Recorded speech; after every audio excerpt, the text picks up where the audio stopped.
Hello बच्चों, जैसे कि आप देख रहे हैं कि हमारे स्टडी के लेक्चर चल रहे हैं और स्टडी में जो आज हमारा टॉपिक है बच्चों वो है काफ़ी इंपॉर्टेंट टॉपिक है जिसे अभिक्षमता कहते हैं। इंग्लिश में कहते हैं एप्टीट्यूड। और यहाँ से कई एग्जाम में क्वेश्चन आ चुके हैं, जैसे DAT डेट की फुल फॉर्म है, ये काफ़ी एग्जाम में आ चुकी है। तो इस पीरियड में भी हम ये देखेंगे कि जो अभिक्षमता है यानी कि एप्टीट्यूड वो क्या है, उसकी परिभाषा जो दी गई है वो किस तरह से दी गई है, या अगर हम उसका मापन करना हो मेजरमेंट तो कौन कौन से टेस्ट हैं। तो जितनी भी इंपॉर्टेंट जानकारी है इस टॉपिक से रिलेटेड जिसका नाम है अभिक्षमता। तो चलिए शुरुआत करते हैं और इसे हम देने का प्रयास करते हैं। तो पहले हैंड डाल लेते हैं।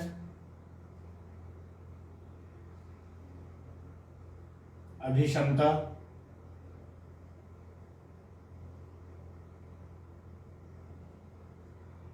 जिसे इंग्लिश में कहा जाता है एप्टीट्यूड। तो ये आज का मेन हेडिंग है बच्चों। तो सबसे पहले तो हमें इस शब्द को समझना होगा कि जो अभिक्षमता है क्या है। अलग अलग मनोवैज्ञानिक हैं, उन्होंने अपने हिसाब से इसकी डेफिनेशन दी है। तो ये कहा गया है कुछ मनोवैज्ञानिकों के द्वारा कि जो अभिक्षमता है, एप्टीट्यूड है, यह वह गुण है, यह वह गुण है, दिस इज दैट मेरिट, उनको हम क्या बोल सकते हैं, मेरिट, जिसके द्वारा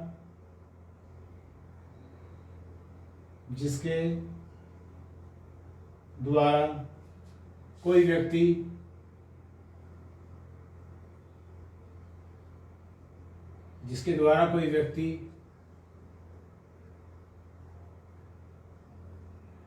किसी विशेष कार्य को किसी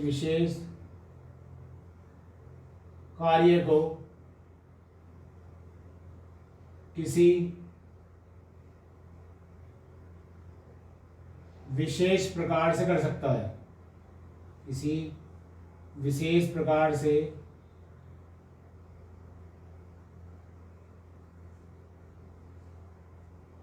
कर सकता है। तो कुछ मनोवैज्ञानिकों ने इस तरह से इसे डिफाइन किया है। तो अगर मैं ऐसे बोलता हूं तो यह वह गुण है, तो बोल सकते हैं this is that merit, this is that merit, जिसके द्वारा बाय विच कोई व्यक्ति एनी पर्सन किसी विशेष कार्य को विशेष प्रकार से कर सकता है। Can do a special work,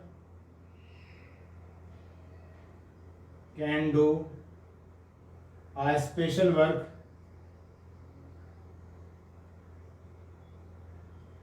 with special care. तो इस तरह से हम इसे डिफाइन कर सकते हैं, जो मैंने आपके सामने हिंदी में भी और इंग्लिश में भी कर दिया। अब इसके बाद हम और कुछ मनोवैज्ञानिक हैं उनकी परिभाषा भी देखेंगे कि उन्होंने इसे किस प्रकार से डिफाइन किया है अपने अपने तरीके से।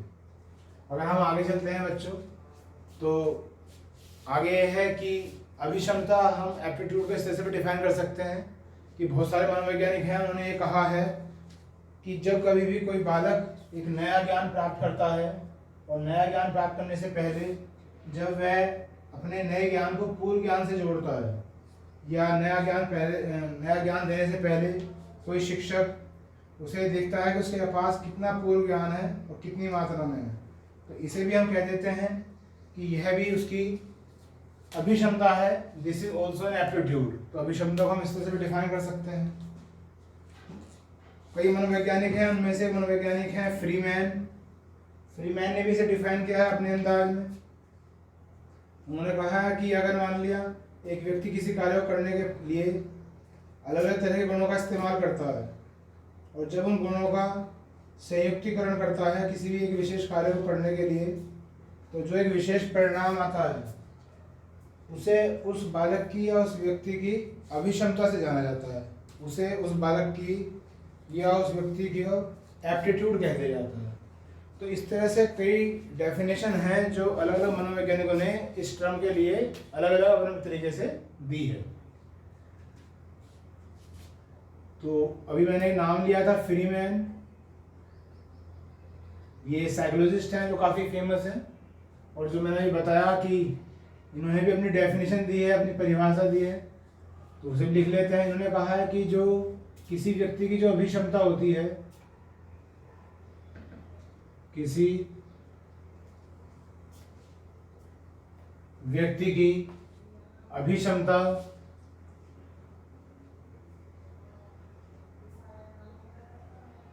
उसके सभी गुणों का, कुल योग होता है। उसके सभी गुणों का कुल योग होता है। तो क्या कहा कि एक पर्सन का जो एप्टीट्यूड है उसके अंदर जितने भी मेरिट्स हैं वो उन सबका टोटल है, तथा इसकी वजह से एंड ड्यू टू दिस वह नए गुणों को या नए विषय को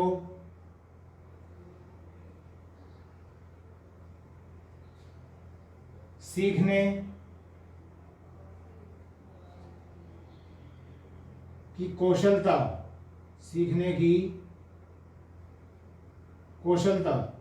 जिसे इफिशिएंसी कह सकते हैं,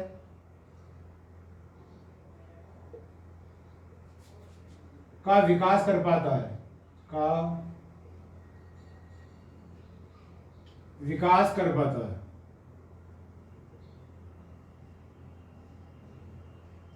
तो इस तरह से ये डेफिनेशन दी है बच्चों फ्रीमैन ने। तो अभी मैंने आपको 2-3 तरह से डिफाइन कर दिया है कि जिस टॉपिक को हम पढ़ना शुरुआत कर रहे हैं वास्तव में वो क्या है, या हम उसे किस तरह से डिफाइन कर सकते हैं। उसके बाद अगर आगे चला जाए इसमें नेक्स्ट इंपॉर्टेंट टॉपिक क्या हो सकता है, तो अब जो नेक्स्ट हेडिंग आएगा वो आएगा अभिक्षमता का मापन। हमने ये तो समझ लिया है कि अभिक्षमता क्या है। अब इसका मापन कैसे करेंगे, इसके मापन यानी कि मेजरमेंट के कौन कौन से तरीके हैं उसकी हम चर्चा करेंगे। तो हैंड डाल रहा हूं मैं अभिक्षमता के मापन। नेक्स्ट हेडिंग आ गया बच्चों अभिक्षमता के मापन, जिसे बोल सकते हैं मेजरमेंट ऑफ एप्टीट्यूड। ये काफी इंपॉर्टेंट है, यहां से क्वेश्चन आते ही आते हैं। तो जो अभिक्षमता का मापन होता है उसे 2 तरह से डिफाइन किया गया है। उसके 2 प्रकार हैं, जिसमें नंबर 1 है सामान्य अभिक्षमता परीक्षण। सामान्य अभिक्षमता परीक्षण, ये पहले टेस्ट या पहले मेथड का नाम है जो हम अभिक्षमता के मापन में प्रयोग में लाएंगे। इसे इंग्लिश में बोल सकते हैं जनरल एप्टीट्यूड टेस्ट। जबकि दूसरा जो होता है वो होता है विशिष्ट अभिक्षमता परीक्षण। विशिष्ट अभिक्षमता परीक्षण बोलते हैं। इसे इंग्लिश में बोल सकते हैं स्पेसिफिक एप्टीट्यूड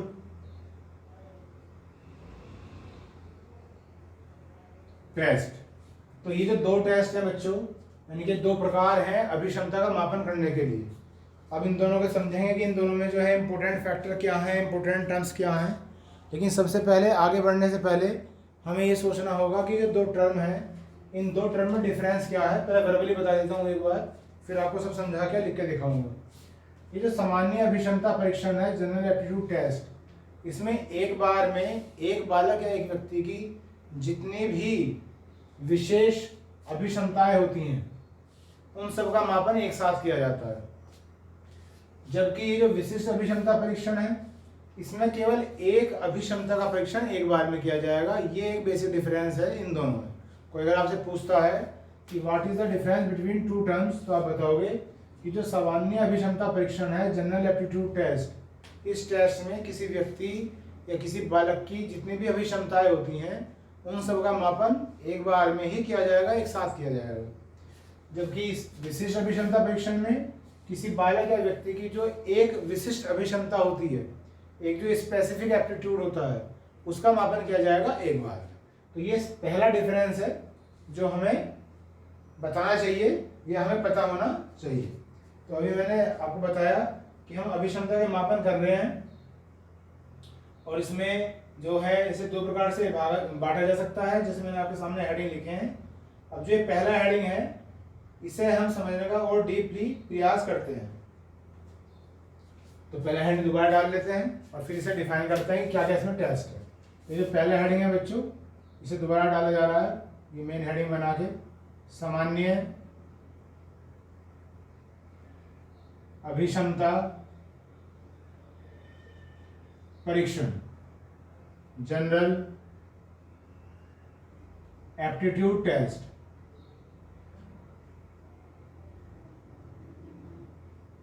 तो जैसे मैंने अभी लिखा है कि इस परीक्षण में, या अभी बताया था मैंने आपको, पहले लिख लेता हूं, इस परीक्षण में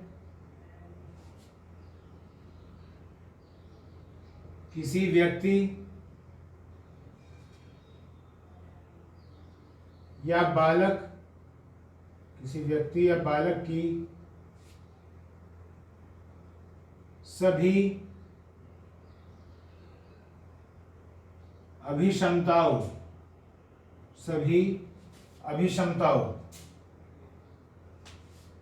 जिसे बोल सकते हैं ऑल एप्टीट्यूड्स, सभी अभिक्षमताओं का परीक्षण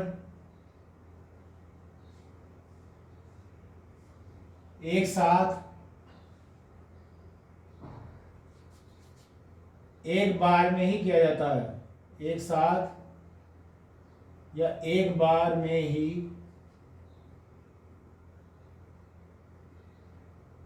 किया जाता है। ये मैंने आपको बताया था कि जो सामान्य अभिक्षमता परीक्षण है इसमें क्या अंतर है। तो मैंने भी कहा था कि एक व्यक्ति है या एक बालक है, उसमें जितनी भी अभिक्षमताएं हैं, जितनी भी विशिष्ट अभिक्षमताएं हैं, उनका मापन सबका एक साथ किया जाएगा। इसलिए इसका दूसरा भी नाम है, दूसरा नाम हो जाता है इसका बहु अभिक्षमता परीक्षण माला। इसी को कह देते हैं बहु परीक्षण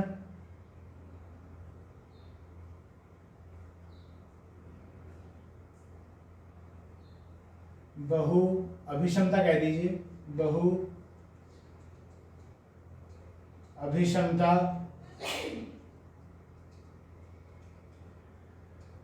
परीक्षण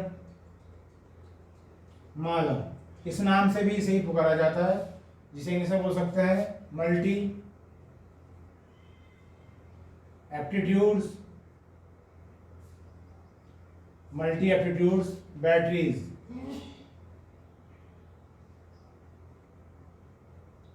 तो जितने भी डिफरेंट नाम है सब हमें ध्यान रखने पड़ेंगे। तो मैंने अभी बताया कि इसका दूसरा नाम क्या है, मल्टी एप्टीट्यूड बैटरीज भी इसे बोला जाता है। अब इस प्रकार के परीक्षणों में कई प्रकार के टेस्ट हैं जो काफ़ी इम्पोर्टेंट हैं, नेशनली भी और इंटरनेशनली भी, उनका हमें पता होना चाहिए। और इनमें जो सबसे इम्पोर्टेंट है, आपने नाम सुना होगा, उसका नाम है बच्चों डैट, जिसका मैं जिक्र अभी थोड़ी देर पहले कर भी रहा था, DAT डैट। तो इसकी फुल फॉर्म भी पूछी गई है एग्जाम में कई बार। तो इसमें जो पहला टेस्ट है बच्चों वो है डैट, DAT डैट। तो इसकी फुल फॉर्म होती है डिफरेंशियल एप्टीट्यूड टेस्ट। इस तरह से DAT बना है। तो कई बार तो क्वेश्चन आया है एग्जाम में कि जो डैट है वो किससे संबंधित है, ये जो टर्म है या जो शॉर्ट फॉर्म है किससे संबंधित है। तो जितने भी ऑप्शन होंगे उसमें से एक ऑप्शन होगा क्या, अभिक्षमता, यानी कि एप्टीट्यूड से संबंधित है। फिर दूसरा क्वेश्चन पूछा जाएगा कि इसकी फुल फॉर्म क्या है। तो फुल फॉर्म मैंने लिख दी है आपके आगे, डिफरेंशियल एप्टीट्यूड टेस्ट। उसके बाद एक दूसरा टेस्ट है जो काफ़ी फेमस है, वो है GATB। दूसरा है GATB। इसका पूरा नाम होता है जनरल एप्टीट्यूड टेस्ट बैटरी, तो GATB। ये जो दो टेस्ट हैं ये काफ़ी विश्वविख्यात हैं, इंडिया में ही नहीं, इंडिया से बाहर विदेशों में भी काफ़ी फेमस है। तो इन दोनों की हम चर्चा करेंगे कि इन दोनों में क्या डिफरेंस है, किस तरह से डिफरेंस है। तो पहले यहाँ तक जो मैंने आपको पढ़ाया वो उम्मीद है आपको समझ में आ गया होगा। पहले मैंने आपको अभिक्षमता क्या है उसे एक या दो परिभाषा मैंने आपको परिभाषित किया, फ्रीमैन के अनुसार क्या है वो भी समझाया। फिर जो अभिक्षमता का मापन हम कर रहे हैं, मेजरमेंट कर रहे हैं, तो उसके दो प्रकार होते हैं, सामान्य अभिक्षमता परीक्षण जनरल एप्टीट्यूड टेस्ट और विशिष्ट अभिक्षमता परीक्षण स्पेसिफिक एप्टीट्यूड टेस्ट। अब फिर से शुरू करा हमने नंबर 1 को, इसमें कहा कि इस परीक्षण में किसी व्यक्ति की जितनी भी विशिष्ट अभिक्षमताएं होती हैं उनका मापन सबका एक साथ या एक बार में ही किया जाता है।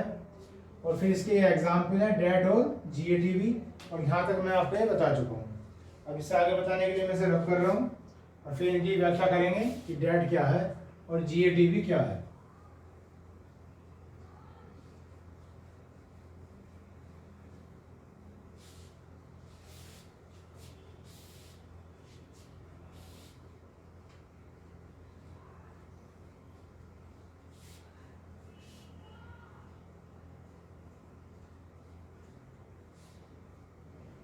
चलिए आगे देखते हैं।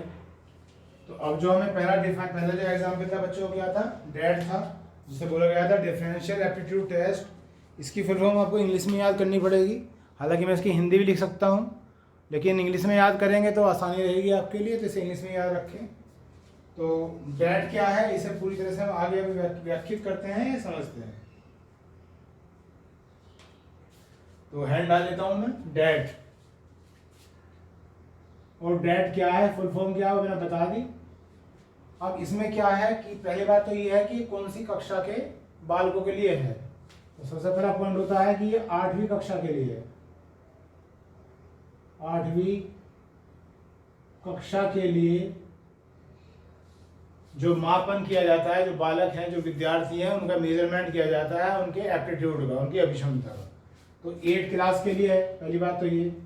दूसरा, मेल्स और फीमेल्स दोनों के लिए है, मेल्स और फीमेल्स दोनों के लिए, यानी कि पुरुष और महिलाओं दोनों के लिए। इसमें ऐसा नहीं है कि भैया टेस्ट पुरुषों के लिए ही है महिलाओं के लिए है। तो दोनों तरह के जो बालक हैं, चाहे बॉयज़ हों या गर्ल्स हों, अगर मैं बालक बोलूँगा, और अगर मैं व्यक्तित्व की बात करूँगा तो मुझे मेल और फीमेल बोलना पड़ेगा, दोनों को ही इंक्लूड किया जाता है इस टेस्ट में। तीसरा इसमें इंपॉर्टेंट पॉइंट है कि इस टेस्ट के द्वारा 8 प्रकार की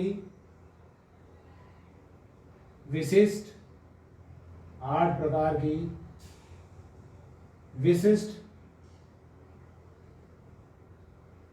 अभिक्षमताओं का मापन किया जाता है।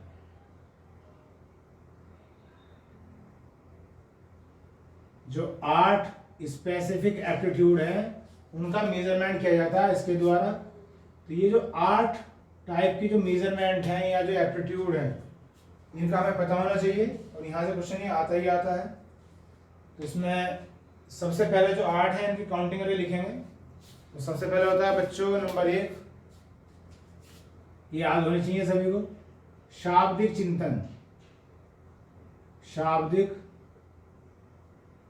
चिंतन। ये पहला है, जिसे इसे बोलते हैं वर्बल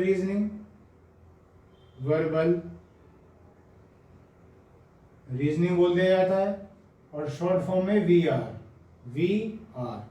तो अभी जो हमें लिखनी है इस टेस्ट में, किसमें, डेट में 8 प्रकार की अभिक्षमताएं लिखनी है, और फिर उन्हें समझेंगे क्या है और कैसे है। दूसरा है बच्चों संख्यात्मक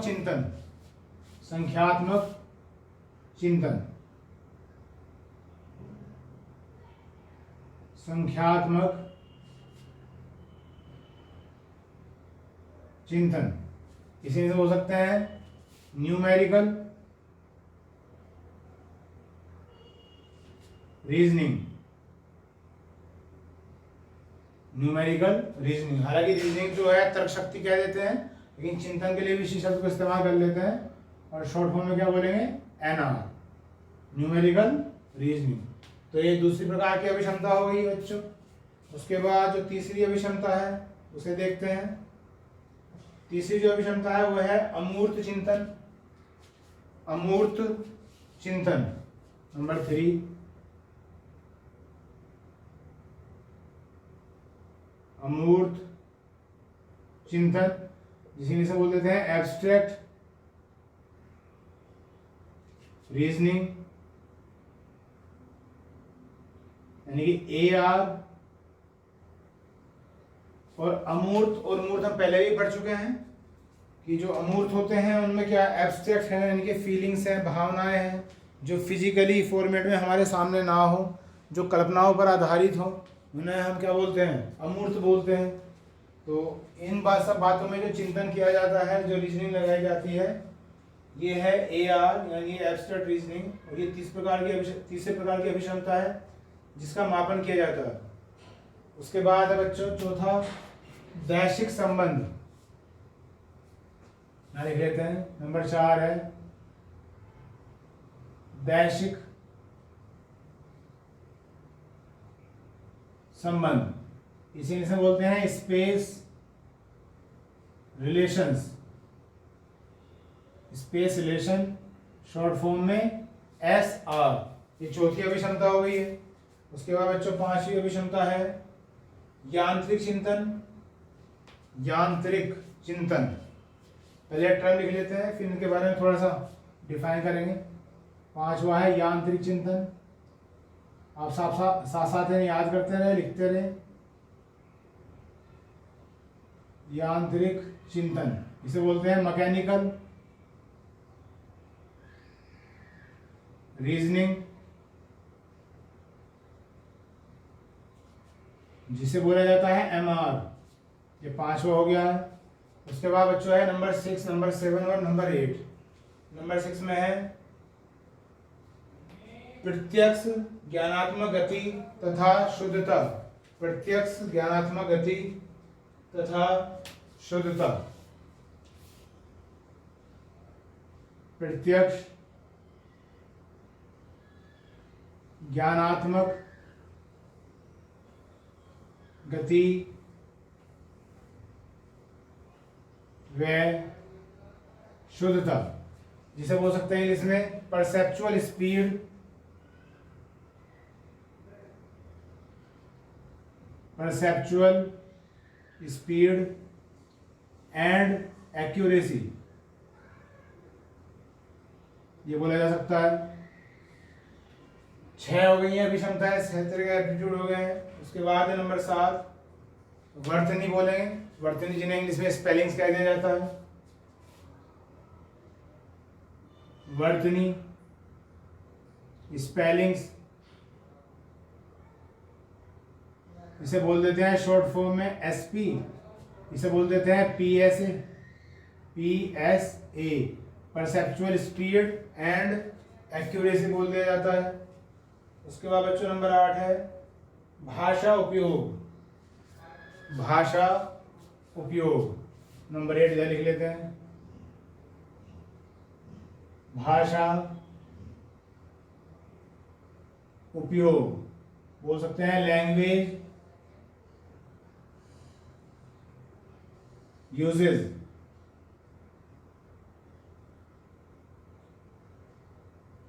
शॉर्ट फॉर्म में LU बोला जाएगा। तो ये 8 प्रकार की अभिक्षमताएं हो चुकी हैं। सबसे पहले तो हमें इनके नाम याद रखने पड़ेंगे। और ये जो 8 प्रकार की अभिक्षमताएं हैं, जैसे मैंने आपको बताया कौन सा परीक्षण में है, डैट। और जो डैट है वो कौन सा है बच्चों, वो है सामान्य अभिक्षमता परीक्षण, जनरल एप्टीट्यूड टेस्ट। तो ये सब बातें हमें याद रखनी है। अब एक बार पहले से रिवाइज करते हैं डैट को। तो मैंने आपको लिखा है सामने कि 8वीं कक्षा के बालकों के लिए होता है। इसमें 8वीं कक्षा के जो बालक हैं उनका मापन किया जाता है अभिक्षमता का। मेल्स और फीमेल्स दोनों के लिए है, बालक और बालिकाओं के लिए। 8 प्रकार की विशिष्ट अभिक्षमताओं का मापन किया जाता है। तो हमें पता होना चाहिए कि 8 प्रकार की जो अभिक्षमताएं हैं, जो एप्टीट्यूड्स हैं, उनके नाम क्या क्या हैं। तो नंबर 1 है शाब्दिक चिंतन, वर्बल रीजनिंग VR। जैसे नाम से पता चल रहा है, शब्दों के बारे में रीजनिंग पावर डेवलप की जाएगी और उसे फिर चेक किया जाएगा उसका मापन किया जाएगा कि कोई जो बालक है जिसका हम एप्टीट्यूड चेक कर रहे हैं, जिसके हम अभिक्षमता का मापन कर रहे हैं, उसके पास कितने शब्द हैं और उसकी आयु के हिसाब से उतने शब्दों का होना कितना जरूरी है, उससे कम है या ज़्यादा है। ठीक। दूसरा है संख्यात्मक चिंतन, संख्याओं का ज्ञान करना पड़ेगा, संख्याओं की अभिक्षमता का पता लगाना पड़ेगा।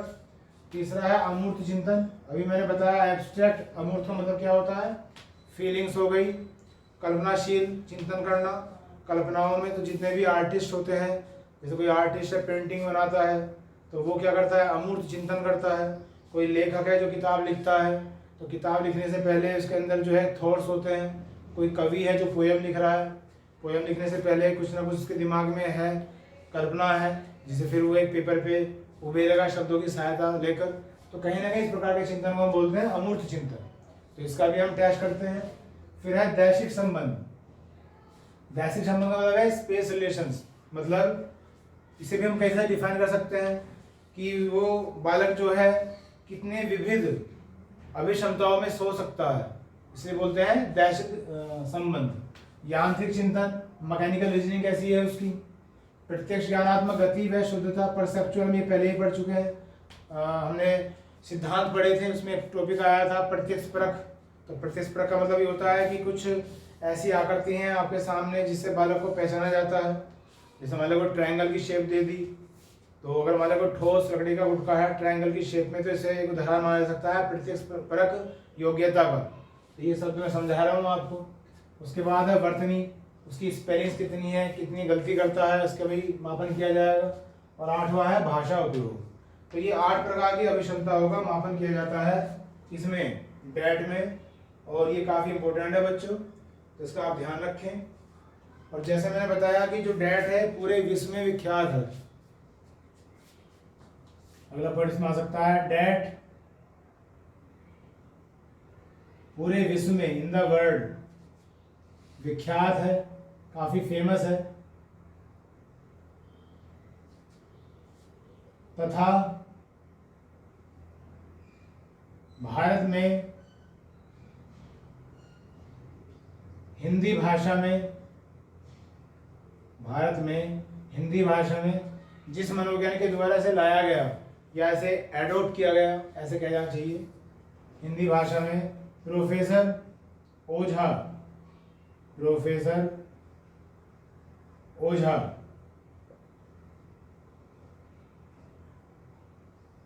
के द्वारा डैट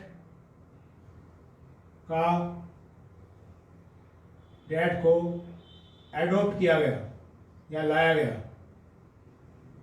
डैट को एडॉप्ट किया गया।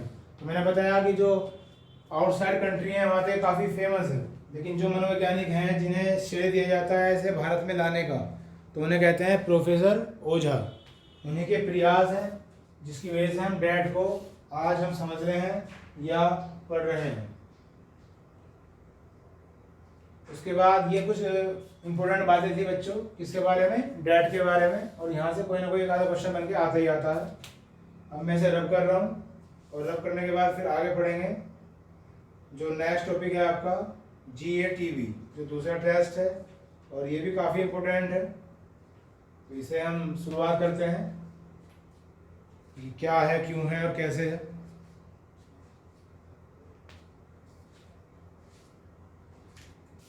मैं इसे रब कर देता हूँ, फिर आगे देखते हैं।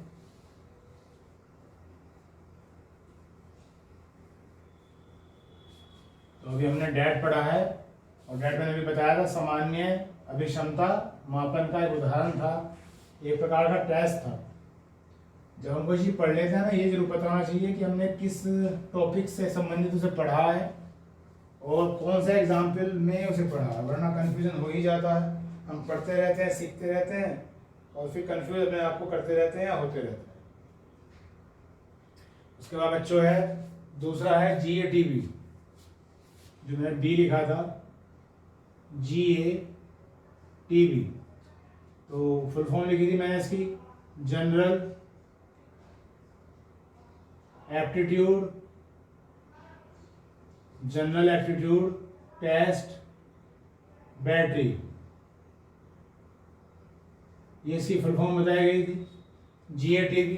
अब GATV में जो याद रखने बातें हैं, क्या क्या याद रखने लायक बात है वो बात करते हैं। तो इसमें 9 अभिक्षमताओं का मापन किया गया, जैसे डैट में किया गया 8 अभिक्षमताओं का मापन, तो इसमें किया गया है 9। तो 9 अभिक्षमताओं, जिसे बोल देते हैं एप्टीट्यूड्स। जो इंपोर्टेंट पॉइंट्स हैं उसे याद होने चाहिए, वो मैं आपके सामने लिख लिख के दिखा रहा हूँ। 9 अभिक्षमताओं का मापन यानी कि मेजरमेंट किया जाता है, एक बात। दूसरी बात, ये जो 9 अभिक्षमताएं हैं, जो 9 एप्टीट्यूड है, इनका जो मापन किया जाएगा तो 12 परीक्षणों के द्वारा किया जाएगा। 12 परीक्षणों यानी कि टेस्ट के द्वारा किया जाता है। ये दूसरा इंपोर्टेंट पॉइंट है।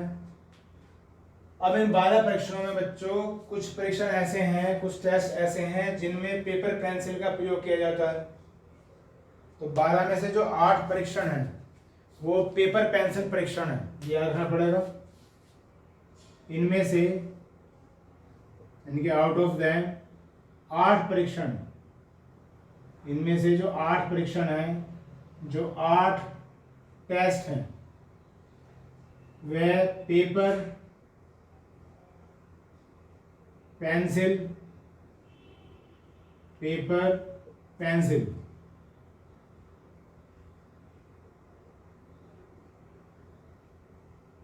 पेपर पेंसिल टेस्ट हैं। तो 12 टोटल टेस्ट हैं, उनमें से 8 तो हो गए पेपर पेंसिल। अब बच कितने गए हैं? 4 बच गए हैं। ये जो 4 बच गए हैं इन्हें कहते हैं क्रियान्वयन। क्रियान्वयन टेस्ट बोलेंगे, जिसे बोलते हैं इंग्लिश में एडमिनिस्ट्रेटर।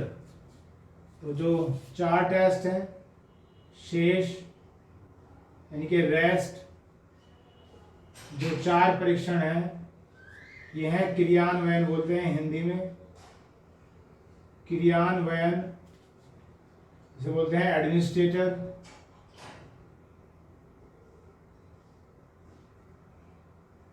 टेस्ट है। तो ये 2-3 लाइन है जो हमें इसमें इंपोर्टेंट है, जो हमसे पूछा जाए हम उसे बता दें। एडमिनिस्ट्रेटर और एडमिनिस्टर, इसे कहीं कहीं एडमिनिस्टर भी कहा गया है, क्योंकि एडमिनिस्ट्रेटर क्या हो जाएगा? प्रोसेस हो जाएगा, जबकि परीक्षण का नाम क्या है? एडमिनिस्टर है।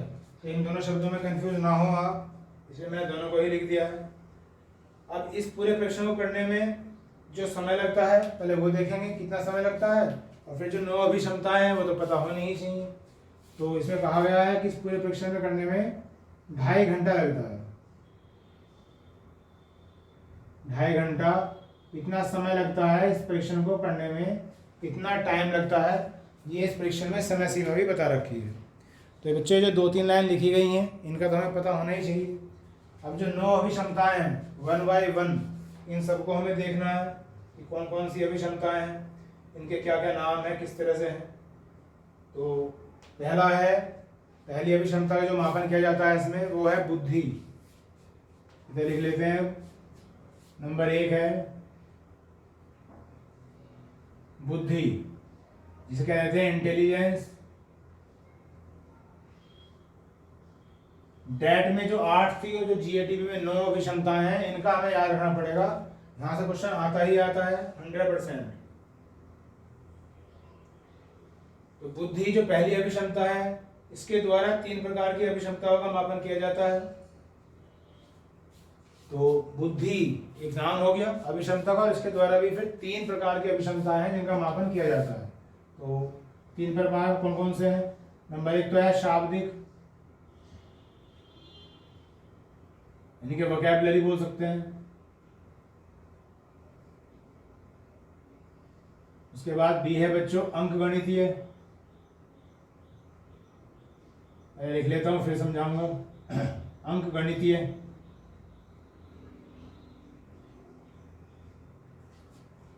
यानी कि अर्थमेटिकल,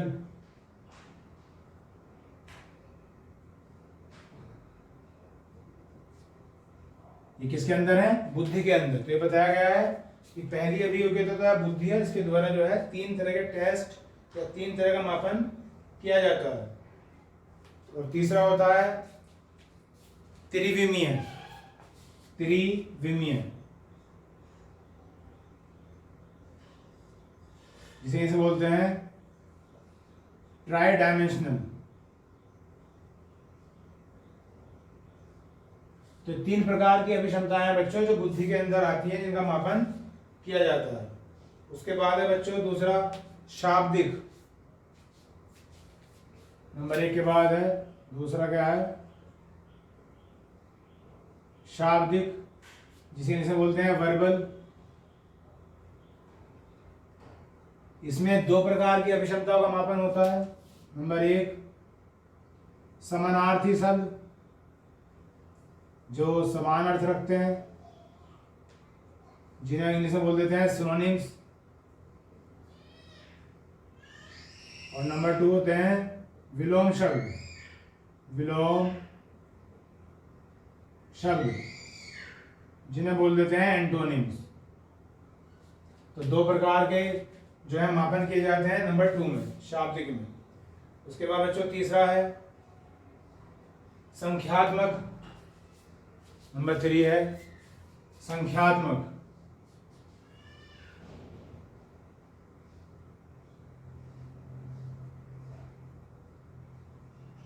जिसे बोलेंगे न्यूमेरिकल, रिप्रेजेंटेड बाय एन। इसमें भी 2 प्रकार की अभिक्षमताओं का मापन किया जाता है। एक तो होता है अभिकलन। अभिकलन इसे बोल देते हैं कंप्यूटेशन। और दूसरा होता है संख्याओं का यूज करना, जिसे हम बोल सकते हैं अंकगणितीय चिंतन। अंक गणितीय चिंतन कह दिया जाता है, तो वो भी यहां पे आएगा। अंक गणितीय चिंतन, जिसे बोलते हैं अर्थमेटिकल रीजनिंग। शॉर्ट फॉर्म में बोलेंगे AR, अर्थमेटिकल रीजनिंग। तो ऐसी ऐसी अभी 9 अभिक्षमताएं आनी है, जिनमें से हम कितनी लिख चुके हैं? अभी 3। फिर मैं इसे आपको डिफाइन भी करूंगा साथ साथ। तो पहले मैं अभी इसे डिफाइन कर लेता हूँ, क्योंकि ये पीरियड फिर ज़्यादा बड़ा हो जाएगा इससे आगे। अभी इसमें 3 के बाद 6 पॉइंट अभी और आने हैं। और उम्मीद है अब वो पता चल रहा होगा कि जो हम अभी 2 पढ़ रहे हैं, तो डैट और GATB, ये हम कहाँ पढ़ रहे हैं? हम पढ़ रहे हैं सामान्य अभिक्षमता परीक्षण के अंदर, जनरल एप्टीट्यूड टेस्ट के अंदर। इसके बाद फिर दूसरे वाला आना है, कौन सा? विशिष्ट अभिक्षमता परीक्षण, जिसमें एक बार में एक ही अभिक्षमता का परीक्षण किया जाता है, यानी कि स्पेसिफिक एप्टीट्यूड टेस्ट वो आएगा। फिर हम अभिक्षमता का जो हम मापन कर रहे हैं, इसका हम शिक्षा में कैसे महत्व कर देते हैं, या शिक्षा में इसका क्या महत्व है उसे समझेंगे। तो ये सब बातें जो है दूसरे पीरियड में आएंगी। तो पहले एक बार इसे रिकॉल करा देता हूँ मैं आपको। तो GATB ये दूसरा टेस्ट है किसका? सामान्य अभिक्षमता परीक्षण का, जनरल एप्टीट्यूड टेस्ट का। इसलिए इसकी फुल फॉर्म भी है जनरल एप्टीट्यूड टेस्ट बैटरी। यहाँ पे जो बैटरी शब्द है इसका मतलब है परीक्षण माला, मतलब एक प्रकार से बहुत सारे टेस्ट एक साथ करना, उसे यहाँ पे बैटरी का नाम दिया गया है। तो इसमें 9 अभिक्षमताओं का मापन किया जाता है। पहली बात 9 एप्टीट्यूड जो है मेजर किए जाते हैं। इन्हें मेजर करने के लिए जो टेस्ट किए जाते हैं, जो परीक्षण किए जाते हैं, उनकी संख्या कितनी है? 12 है। ये हमें याद रखनी पड़ेगी। इन 12 परीक्षणों में से 8 परीक्षण ऐसे हैं बच्चों जो पेपर पेंसिल एक्टिविटी के द्वारा होते हैं। अगर मुझे मेजरमेंट करना है तो पेपर पेंसिल के द्वारा, क्वेश्चन आंसर के द्वारा मैं उसका पता लगा लूंगा। लेकिन जो शेष 4 हैं ये क्रियान्वयन पर आधारित हैं, मतलब एडमिनिस्टर पर आधारित है। एडमिनिस्टर मतलब है कि जो टेस्ट ले रहा है उसको अपने हिसाब से चीज़ों को मेजर करेगा। ये पेपर पेंसिल एक्टिविटी नहीं है, इसलिए इसे एडमिनिस्ट्रेटर के द्वारा या एडमिनिस्ट्रेटिव प्रोसेस भी कह दिया जाता है। लगभग पूरा परीक्षण करने में 2.5 घंटे का समय लगता है, ये बताया गया मनोवैज्ञानिकों के द्वारा। अब इसमें जो 9 अभिक्षमताएं हैं, इनमें से पहली अभिक्षमता लिखी है क्या? बुद्धि, जिसे बोला गया है इंटेलिजेंस। और यहाँ ये बताने का प्रयास किया गया है कि इसके द्वारा 3 प्रकार की अभिक्षमताओं का मापन किया जाता है। शाब्दिक, यानी कि वोकैबुलरी, अंकगणितीय यानी कि अर्थमेटिकल, और त्रिविमीय ट्राई डायमेंशनल। हालांकि जो त्रिविमीय है ये भी मैथमेटिक्स का ही पार्ट है, लेकिन अर्थमेटिक तो नहीं हो सकता, जो हम शायद अब एडवांस मैथ्स में, ज्योमेट्री वगैरह में पढ़ते हैं। तो इस प्रकार का जो चिंतन किया जाएगा वो सब बुद्धि के अंदर आएगा। ठीक, उसके बाद है शाब्दिक यानी कि वर्बल, समानार्थी शब्दों का पता लगाना हो, सिनोनिम्स का, एंटोनिम्स का पता लगाना हो कि उस बालक के अंदर कितनी उसके शब्द भंडार है, तो वो सब यहाँ पे आएंगे शाब्दिक में। और तीसरा क्या होता है, संख्यात्मक, न्यूमेरिकल। इसमें अभिकलन यानी कंप्यूटेशन, कंप्यूटेशन का मतलब होता है कि किस तरह से स्टार्टिंग होती है कंप्यूटेशन में, क्या चीज़ प्रोसेस होती है, क्या चीज़ इनपुट होती है, क्या चीज़ आउटपुट होती है। तो इस प्रकार की जो पद्धति होती है उसे अभिकलन कहा जाता है। और फिर अंकगणितीय चिंतन यानी कि अर्थमेटिकल रीजनिंग के बारे में जो मापन किया जाएगा वो यहाँ पे आएगा। तो इस पीरियड में बच्चे इतने ध्यान देते हैं, और अगले ही पीरियड आपको जस्ट नेक्स्ट इससे मिलेगा, और वो इसी से आगे फिर कंटिन्यू होगा, जहाँ मैंने आपको बताया कि काफ़ी इंपॉर्टेंट बातें हैं जो इसमें बची हुई हैं। बुद्धि, शाब्दिक और संख्यात्मक 3 हो गए। चलिए जल्दी मिलते हैं नेक्स्ट वीडियो में, आप देखिएगा। Thank you very much.